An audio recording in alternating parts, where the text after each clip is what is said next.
नमस्कार, मैं हूँ कैलाश और स्वागत है आपका कैलाश की कक्षा में। इस वीडियो में हम लोग देखेंगे वीकली करंट अफेयर्स को। टाइमलाइन क्या होगा 8 जनवरी से लेकर के 15 जनवरी तक के जितने भी इम्पोर्टेंट करंट अफेयर्स होंगे उनको हम लोग देखेंगे। चलिए शुरू करते हैं 8 जनवरी 2026 से 15 जनवरी तक के सबसे इम्पोर्टेंट करंट अफेयर्स। पहला सवाल है कि हाल ही में जो माधव गाडगिल जी का निधन हुआ है, वो कौन थे? क्या वो संगीतकार थे, पत्रकार थे? नहीं, वो पर्यावरणविद थे जिनका अभी हाल ही में निधन हुआ है। इकोलॉजिस्ट थे। 82 इयर्स की एज में उनका निधन हुआ है। उन्हें विशेष रूप से जो पश्चिमी घाट है, वेस्टर्न घाट, उसकी जो पारिस्थितिकी है और जैव विविधता के संरक्षण के ऐतिहासिक कार्यों के लिए इन्हें जाना जाता है, इम्पोर्टेंट है।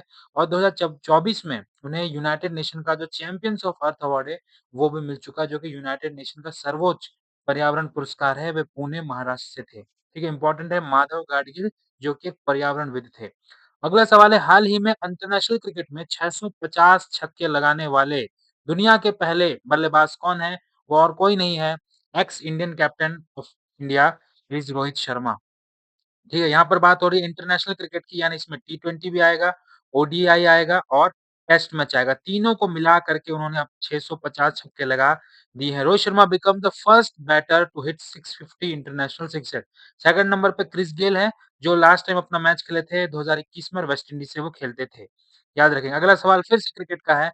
एशेज सीरीज 2025-26 किसने जीता है?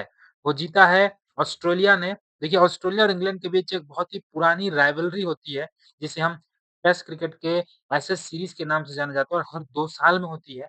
एक बार ऑस्ट्रेलिया में, एक बार इंग्लैंड में। इस बार ऑस्ट्रेलिया में हुआ और 4-1 से करारी शिकस्त दी है यहाँ पर ऑस्ट्रेलिया ने इंग्लैंड को, और इसके साथ ही अपना 35वीं बार 35वीं बार ऑस्ट्रेलिया ने ये टाइटल अपने नाम कर लिया है। अगला सवाल है, हाल ही में भारत के अंटार्कटिका मिशन मैत्री-2 में कौन शामिल हुआ है? तो वो शामिल हुआ है UAE, United Arab Emirates. India UAE polar cooperation in action as Maitri scientist join India's Antarctic mission. ठीक है, यूएई के वैज्ञानिक भारत के साथ मिलकर काम करेंगे। भारत सरकार ने अंटार्कटिका में मैत्री 2 अनुसंधान केंद्र, जो रिसर्च सेंटर है, वो साल 2029 तक स्थापित करने की घोषणा की है। अब तक देखिए इंडिया ने वहां पर 3 रिसर्च सेंटर बनाए हैं। सबसे पहला 1983 में बनाया था, जिसका नाम था साउथ गंगोत्री या दक्षिण गंगोत्री, जो फिलहाल अभी बंद है। उसके बाद 1989 में मैत्री नाम से बनाया, इसी का बन रहा है सेकंड, और भारती नाम से 2012 में। तो अभी फिलहाल भारत ने 3 बनाया था, लेकिन फिलहाल काम जो कर रहे हैं, कार्यशील है, वो सिर्फ 2 हैं। एक बंद हो चुका है, दक्षिण गंगोत्री। आगे बढ़ते हैं। हाल ही में इसरो का 2026 का पहला मिशन फेल हो गया है। उसका क्या नाम था? वो कौन-सा था? वो था पीएसएलवी-सी 62 62। PSLV suffers stage 3 failure in ISRO first 2026 launch. ठीक है, 12 जनवरी 2026 को इसरो ने अपना पहला मिशन इस साल का पीएसएलवी 62 लॉन्च किया था, जो कि फेल हो चुका है। नाम याद रखेंगे। हाल ही में अंतर्राष्ट्रीय सौर गठबंधन से, इंटरनेशनल सोलर अलायंस से हटने की घोषणा किस देश ने की है? तो ये अमेरिका ने ही की है, ठीक है? US leaves India headquartered international solar alliance. देखिए, यहाँ से एक चीज़ और पता चल रहा है कि जो आईएसए है, इंटरनेशनल सोलर जो अलायंस, उसका हेडक्वार्टर कहाँ पर है?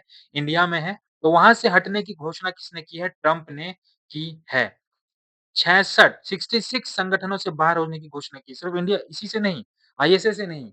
राष्ट्रपति डोनाल्ड ट्रम्प ने और जितने 66 इंटरनेशनल ऑर्गनाइजेशंस हैं, उनसे हटने का घोषणा किया। उनका कहना है कि ये जो संगठन है, वो फिजूल-खर्ची करते हैं और अमेरिका हितों की पूर्ति नहीं करते हैं। बात करते हैं इंटरनेशनल सोलर अलायंस की, तो वो जो 2015 में कॉप 21 हुआ था, कॉन्फ्रेंस ऑफ पार्टीज 21 हुआ था, उसके दौरान भारत और फ्रांस ने, इंडिया और फ्रांस ने मिल कर के घोषणा किया था इस संगठन की, जिसका मुख्यालय इंडिया में है। इंडिया में कहाँ पर है? गुरुग्राम में है, ठीक है? गुरुग्राम में इसका हेडक्वार्टर है। तो इंडिया और फ्रांस ने मिलकर के इसकी शुरुआत की थी साल 2015 में। अगला सवाल है, हाल ही में किसे परमाणु ऊर्जा नियामक बोर्ड का नया अध्यक्ष नियुक्त किया गया है? तो वो हैं ए K Balasubrahmanyam. Shri A K Balasubramaniam appointed as a chairman of atomic energy regulatory board, ठीक है? AERB, AERB atomic energy regulatory board का अध्यक्ष बनाया श्री ए के बाल सुब्रमण्यम जी को, जो कि किसका स्थान ले रहे हैं? डी के शुक्ला जी का स्थान ले रहे हैं। बात करें तो 15 नवंबर 1983 को उस वक़्त की स्थापना इसकी की गई थी। राष्ट्रपति उस वक़्त कौन थे? ज्ञानी जेल सिंह जी थे। तो उन्होंने जो परमाणु ऊर्जा अधिनियम था 1962, उसके तहत इसकी स्थापना की गई थी। हेडक्वार्टर मुंबई है और इसका काम क्या है, जितने भी देश में न्यूक्लियर प्लांट हैं, उसकी निगरानी करता है। अगला सवाल है, हाल ही में सबसे तेज 28,000 रन 28,000 रन बनाने वाले बैट्समैन कौन हैं?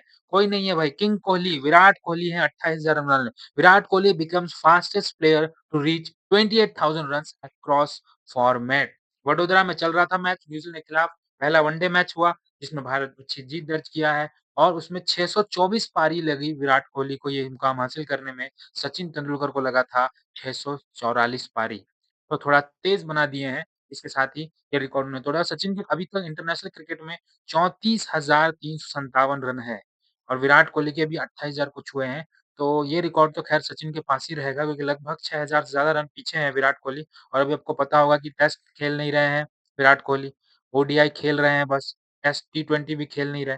टेस्ट खेल रहे होते तो कोई बात बनती, वैसे फ़िटनेस के हिसाब से लगता नहीं है कि और मतलब लगता है कि और लंबा खेल सकते हैं, लेकिन फिलहाल वो टेस्ट क्रिकेट से रिटायर हो चुके हैं, वनडे कितने ही खेलेंगे, बहुत ज़्यादा अच्छे फ़ॉर्म में रहे, 2027 वर्ल्ड कप इनका आखिरी होगा अगर गंभीर इनको सेलेक्ट करते हैं और बाकी टीम जो सेलेक्ट करने वाली टीम है, अगर रोहित और गंभीर विराट को लेते हैं तब के केस में। चलिए बात ठीक है, तो ये सवाल ये था कि सबसे तेज़ 28,000 रन बनाने वाले बैट्समैन कौन है? विराट कोहली सबसे तेज़। अगला सवाल इम्पोर्टेंट, भारत का पहला पैरो वाला यानी लेग्स की बात हो रही है, वाला मोबाइल मैनिपुलेटर को किसने विकसित किया, किसने डेवलप किया है? तो भाई ये किया है आईआईटी वाले, कौन-सा आईआईटी? कानपुर वाले ने किया है। कॉर्प नाम दिया है, India's first legged mobile manipulator marks a robotic breakthrough. ये जो तस्वीर देख रहे हैं, ये वही है। By developed by Xterra robotics from IIT Kanpur. Combined leg mobility with robotic arm Corp enhance safely inception and automation in complex environment। ठीक है, इसके बारे में देखते हैं। नाम दिया क्या है? स्कॉर्प नाम दिया है। ये जो होंगे रोबोट पैरों की मदद से जो ऊबड़-खाबड़ वाले जगह होंगे वहाँ पर चल सकते हैं, अपने रोबोटिक हाथों से चीज़ों को छू सकते हैं, उन्हें पकड़ सकते हैं। एक ऐसा इलाका जो डेंजर हो, जो दुर्गम हो, जहाँ पे मनुष्य काम करते हैं, उनकी जगह पे इसका यूज़ किया जा सकता है ताकि सुरक्षित और स्मार्ट तरीके से किया जा सके। नाम है स्कॉर्प, नाम दिया आईआईटी कानपुर ने किया है। यूनाइटेड नेशन ने किस वर्ष को चारागाहों और पशुपालकों के लिए इंटरनेशनल ईयर घोषित किया है? तो ये 2026 को यूनाइटेड नेशन ने घोषित किया। इसका मतलब है कि इस साल दुनिया भर की जो सरकारें, संगठनों और लोगों का ध्यान चारागाहों, घास के मैदानों और उन पर निर्भर पशुपालकों की समस्या, उनके महत्व पर जाएगा ताकि उन्हें बचाने, उनके जीवन को बेहतर बनाने के लिए मिलकर काम किया जा सके। घास के मैदान की बात हो रही है, ये एक महत्वपूर्ण कार्बन सिंक का काम करते हैं और वायुमंडल से कार्बन डाइऑक्साइड को सोखते हैं और अपनी गहरी जड़ों में मिट्टी में जमा करते हैं। इसे यूएन महासचिव पुरस्कार यूएन जनरल सेक्रेटरी पुरस्कार से सम्मानित किया गया है, तो वो है स्वाति शांता कुमार, ठीक है? स्वामी शांता कुमार और वो हैं श्री स्वामी शांता भारतीय सेना की मेजर हैं, स्वाति को मिला यूएन का बड़ा सम्मान, ठीक है? ये भारतीय मेजर हैं, साउथ सूडान में जो लैंगिक समावेशी शांति स्थापना के लिए उन्हें ये अवार्ड दिया गया है। अगला सवाल है कि भारत के किस शहर में लोकतंत्र और चुनाव प्रबंधन पर अंतर्राष्ट्रीय समिट 2026 का आयोजन हुआ है? तो ये हुआ है नई दिल्ली में। कब हुआ? ये होगा एक्चुअल में, ठीक है? ये हुआ नहीं है, होगा, ठीक है? क्वेश्चन में भी था कि होगा, कब होगा? तो ये होगा 21 से 23 जनवरी को कहाँ पर होगा? नई दिल्ली में होगा और भारत मंडपम में होगा। इसका आयोजन कौन कर रहा है? भारतीय निर्वाचन आयोग जो इलेक्शन कमीशन है, वो कर रहा है इसका आयोजन। अगला सवाल है, हाल ही में जो सड़क निर्माण के लिए बायोबिटुमेन का व्यावसायिक उत्पादन करने वाला दुनिया का पहला देश कौन बना है? ये और कोई नहीं बना है, हमारा प्यारा देश इंडिया बना है, भारत बना है ये करने वाला पहला देश। ठीक है? India becomes first country to commercially produce बायोबिटुमेन।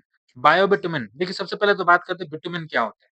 Bitumen जो होता है काला पदार्थ होता है, चिपचिपा, जो कच्चे तेल से क्रूड ऑयल से मिलता है और ये क्या होता है? पेट्रोलियम प्रोडक्ट होता है। बिटुमेन की बात की हमने। लेकिन अब मैं बोल रहा हूँ बायोबिटुमेन। बायोबिटुमेन क्या होगा? इको फ्रेंडली अल्टरनेटिव होगा, जो कच्चे तेल की बजाय कहाँ से मिलेगा? प्लांट से और जो एग्रीकल्चर वेस्ट होगा, वहाँ से ये मिलेगा। क्या हो रहा है बिटुमेन बनाने में ग्रीन हाउस गैस ज़्यादा उत्पादन होता है। लेकिन जब हम बायो बिटुमेन बनाएँगे तो इसमें ग्रीन हाउस गैस कम प्रोड्यूस होगा और कृषि अपशिष्ट जो होंगे एग्रीकल्चर वेस्ट से बन रहा है, तो इससे किसानों को फ़ायदा होगा। तो पराली जलाया जाता है ख़ास तौर पे पंजाब वाले इलाके में, दिल्ली वाले इलाकों में जो किसान करते हैं जिसके बाद एयर पॉल्यूशन हो रहा है, उस पे भी कहीं न कहीं रोक लगेगी, कम किया जा सकता है। अगला सवाल इम्पोर्टेंट है, हाल ही में कैंसर का शीघ्र पता लगाने के लिए आशा वन मोबाइल यूनिट वैन, एक वैन शुरू किया गया है। कौन से गवर्नमेंट के द्वारा, किस राज्य सरकार के द्वारा? तो वो गुजरात ने ये काम को किया है। गुजरात सरकार ने एक mobile van Gujarat CM inaugurate cancer screening van, ठीक है? Chief minister Bhupen Patel inaugurated the cancer screening van Asha van which will support early detector of cancer यानी कैंसर होने से पहले पता चल जाए इसके लिए एक अच्छी मुहिम मैं इसे कहूँगा। मोबाइल वैन में आधुनिक मशीनें होंगी, डॉक्टर होंगे जो शहरों से दूर गाँव-गाँव जाकर के लोगों की जाँच करेंगे ताकि उन्हें कैंसर के शुरुआती लक्षणों का पता चल सके, जिसे समय रहते क्या कर लीजिए इलाज किया जाए। याद रखेंगे गुजरात ये काम कर रहा है। अगला एक और इम्पोर्टेंट सवाल है, वो है बायो हैप्पी जिला किस राज्य में विकसित किया जा रहा है? तो बायो हैप्पी जिला विकसित किया जा रहा है अरुणाचल प्रदेश में, ठीक है? केई पैन्योर ये वो जिले का नाम है in Arunachal Pradesh to become India's first bio happy district, ठीक है? नवगठित कैन्योर पिनर जिले को पानयारे या पैन्योर जिले को भारत का पहला बायो हैप्पी जिला बनाया जा रहा है। एक ऐसा स्थान विकसित करेंगे जहाँ लोगों का स्वास्थ्य, आय, समग्र सुख-सुविधाएँ क्या हो? बेहतर हो। अरुणाचल प्रदेश में किया जा रहा है, याद रखेंगे। हाल ही में किसने रेबीज़ को एक अधिसूचित रोग घोषित करने की घोषणा की है? तो ये दिल्ली ने की है। Human rabies to be declare notifiable disease in Delhi. Delhi सरकार ने महामारी रोग अधिनियम 1897 के तहत मानव रेबीज को एक अधिसूचित रोग घोषित किया है। उसका उद्देश्य है रेबीज से होने वाली मौतों को रोकना, रोग की निगरानी को मजबूत करना। अब नोटिफाइबल रोग या अधिसूचित रोग वे रोग होते हैं जिनके बारे में डॉक्टर और अस्पतालों को स्वास्थ्य विभाग को बताना कानूनी रूप से जरूरी होता है ताकि उसे फैलने से रोका जा सके। इससे पहले 2024 में नवंबर में तमिलनाडु गवर्नमेंट ने सांप के काटने को अधिसूचित रोग घोषित किया था। नेक्स्ट क्वेश्चन है, हाल ही में भारत सेना ने 1 लाख से अधिक ड्रोन ऑपरेटर के साथ नई स्पेशल फोर्स का गठन किया, इसका नाम क्या है? मतलब ड्रोन ऑपरेटर होंगे, ड्रोन वाला आर्मी है एक तरीके से, स्पेशल फोर्स है। उसका नाम है क्या? भैरव, ठीक है? भैरव इसका नाम है। Indian Army creates modern warfare force with over 1 lakh drone operative new special force Bhairav raised for modern warfare। ठीक है? आधुनिक युग आधुनिक लड़ाई के लिए, आधुनिक युद्ध की चुनौतियों से निपटने के लिए बनाया गया है, तेज गति से काम करती है, ड्रोन युद्ध में माहिर है, ड्रोन की मदद से उनके ठिकानों, सैनिकों पर हमला कर सकते हैं। एक बटालियन में 250 सैनिक होंगे और लगभग भविष्य में मान के चल रहे हैं कि 250 बटालियन इस तरह का बनाया जाएगा। नाम याद रखेंगे भैरव। भारतीय नौसेना का नया सैनिक हवाई अड्डा कहाँ पर शुरू किया गया? हल्दिया में। तो हल्दिया कहाँ पर है भई? पश्चिम बंगाल में है, ठीक है? पश्चिम बंगाल में शुरू किया गया है। With eye on China and Bangladesh, India to set up naval base in Bengal. China और बांग्लादेश पर निगरानी रखने के लिए, बंगाली खाड़ी में सुरक्षा को बढ़ाने के उद्देश्य से नौसेना की छोटी-सी टुकड़ी को वहाँ पे स्थापित किया गया है। फिलहाल भारत में नौसेना के 3 कमांड है। कहाँ-कहाँ पर है? एक वेस्टर्न में है, एक ईस्टर्न में, एक साउथ में है। वेस्टर्न जो नौसेना का जो है उसका हेडक्वार्टर कहाँ पर है? मुंबई में है। ईस्टर्न वाले का विशाखापट्टनम में, साउथ वाले का सदर्न वाले का कहाँ पर है? कोच्चि में। तो मुंबई, विशाखापट्टनम, कोच्चि। अभी एक छोटा-सा टुकड़ी बनाया गया है हल्दिया में, वेस्ट बंगाल में। अगला सवाल है भारतीय नियामक बोर्ड की पहली बैठक कहाँ पर हुई? तो ये काम हुआ है मुंबई में, मायानगरी Mumbai. Payment regulatory board hold its first meeting कहाँ पर किया गया? मुंबई में किया गया।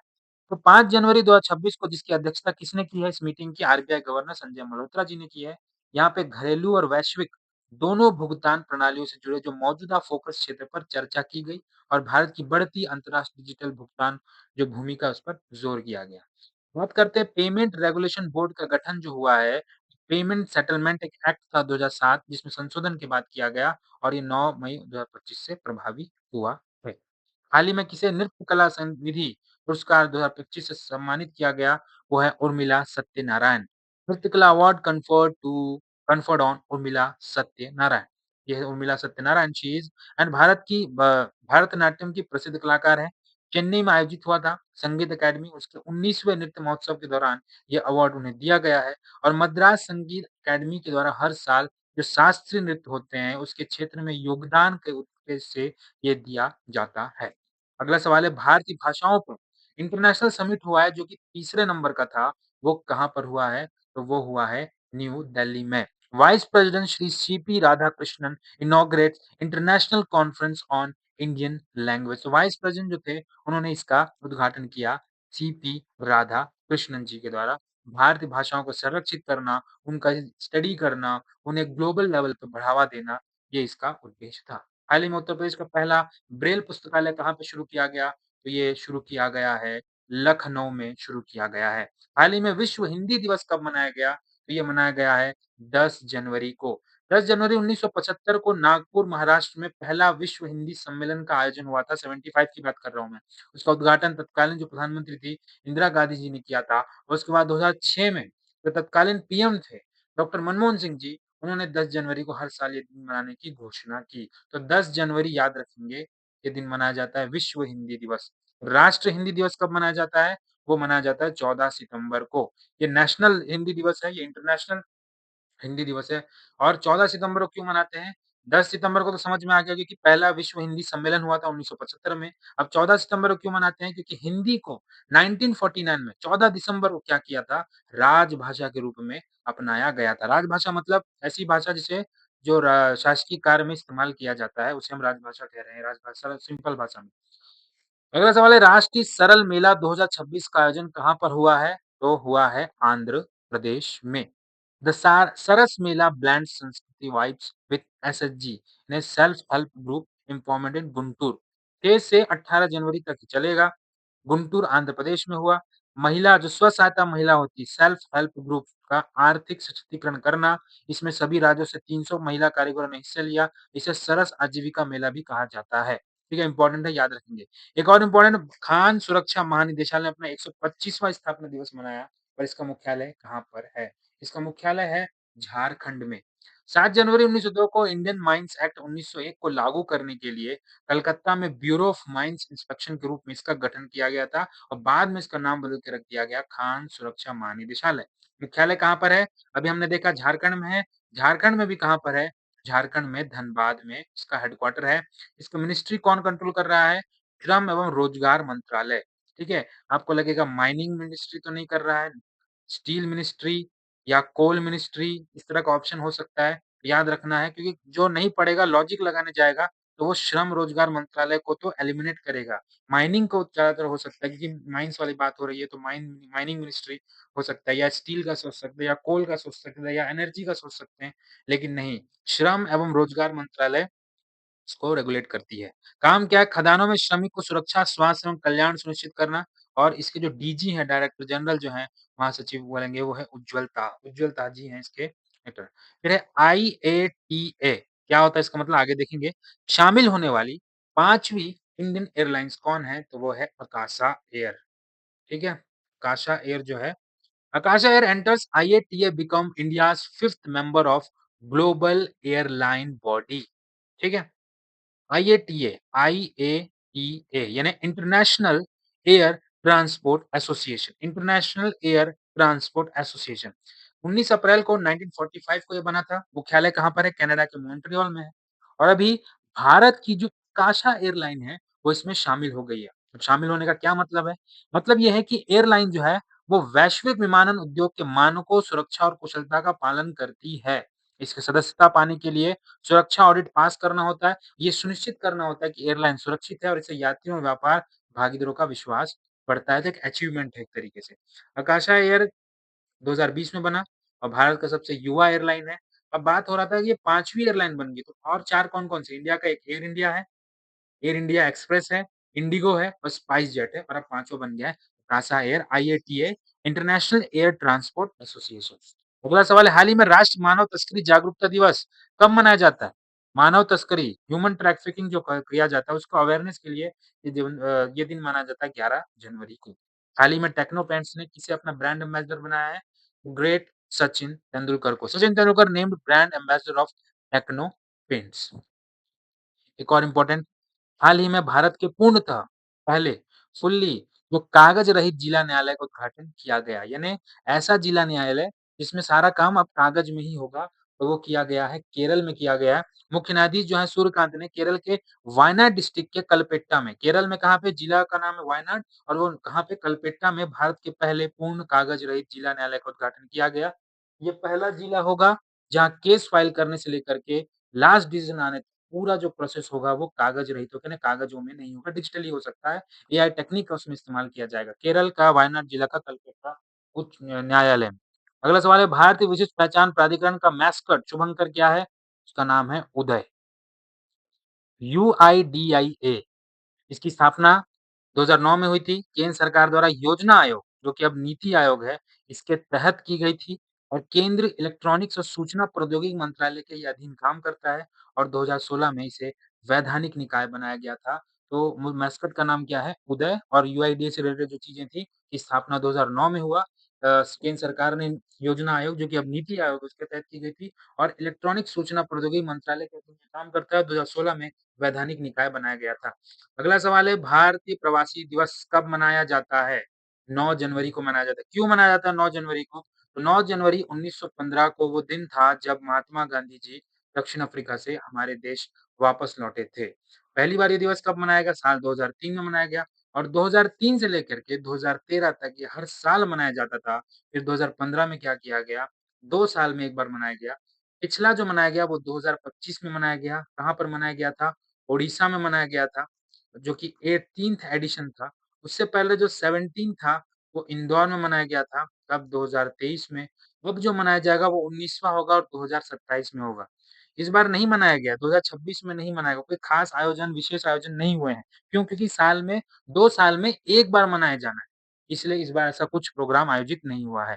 हाल ही में भारत सरकार ने पहली बार वीमर ट्रायंगल का बैठक में भाग लिया। इसका संबंध किन देशों से है? तो इसका संबंध वो 3 देशों से है ट्रायंगल, फ्रांस, एक देश हो जाएगा जर्मनी और एक देश हो जाएगा पोलैंड। ये 3 है, इसमें पहली बार इंडिया ने भाग लिया। इन तीनों देशों के बीच एक क्षेत्रीय राजनीतिक समूह है, जिसे 1991 में जर्मनी के वाइमर शहर में स्थापित किया गया था। इसका मुख्य उद्देश्य क्या था कि जो तीनों देश हैं, इसके बीच में राजनीतिक संवाद हो, यूरोपीय एकीकरण हो और सुरक्षा और सहयोग को बढ़ावा मिले।